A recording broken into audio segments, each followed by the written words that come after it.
So how you doing?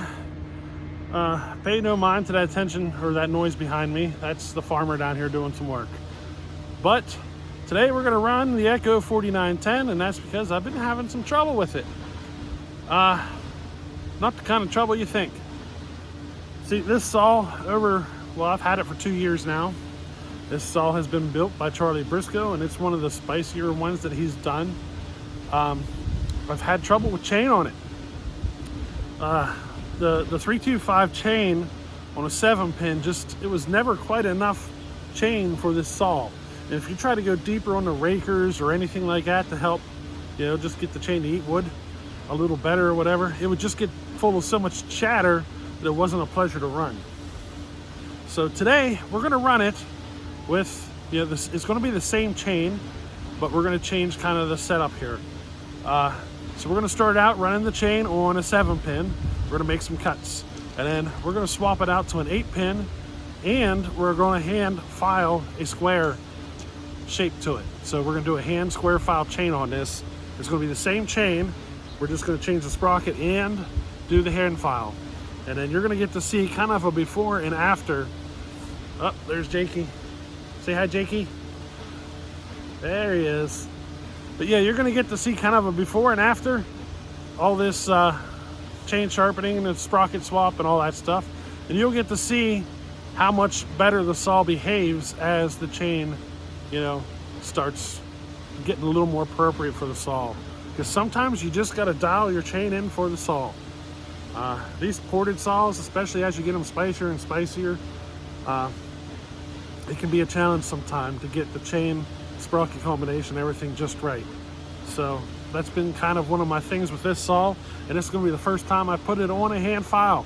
So we're going to see what she does. Alrighty, so check it out. We're going to start off with a 7-pin sprocket on Archer chain that I have sharpened. Alrighty, so there you go.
All right, so as you can see, the chain is actually a little bit on the hungry side. It's if I would put it on any other saw, it just wouldn't behave very well. It would be so much chatter and everything.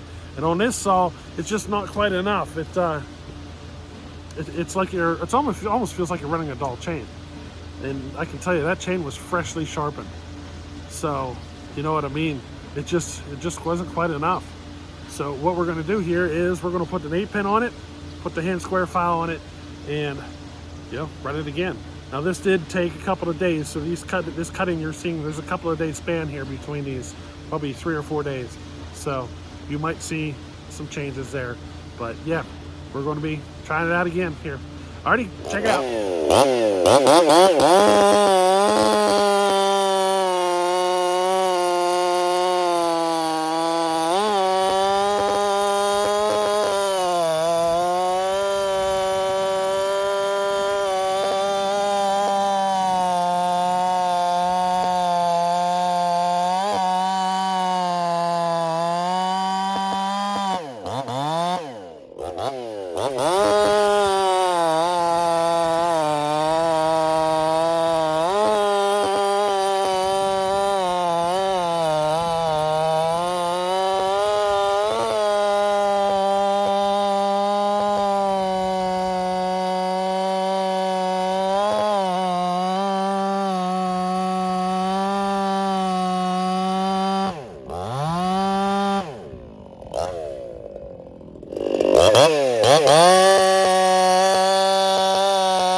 All right, so there you go. I like this saw much better with the 8-pin square hand file. It's like that's what this saw was meant to run. You know what I mean? She's got a little bit of chatter to it. The rakers I think are just a tad bit deep for, you know, the hand square file or whatever. But other than that, it's just fine. The fact if I just sharpen it, you know, another time, I bet you it would clean up quite a lot. But yeah, this combination with the square and the 8-pin on this saw is the sweet spot. The one thing I did notice is I had to fatten up the tune a good bit to run this square file. It you know, it pulls a lot more torque or a lot more RPM out of the saw, and it requires more torque. And as I richened it up, it actually caused the saw to run better. So there's probably something. I've probably been running the saw a little bit on the lean side just because it's just overtaking the chain so much. Now you can push really hard on the chain to help make up for that stuff and everything. But I mean, I'm not in a perfect situation. Sometimes these pieces, I'm stretched out there and I can't just get on it and lean into it, you know, just right. So, you know what I mean? I want to have the chain handle it better than what it's been. And this square with, you know, this 8-pin seems to be the sweet spot. But you guys have been seeing, I've been playing with the square hand file, trying to get better at it, and it is, I'm starting to feel kind of confident on my sharpening.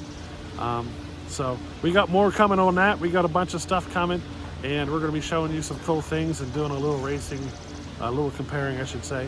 But hey, I hope you enjoyed this one. We'll catch you on the next one. Later.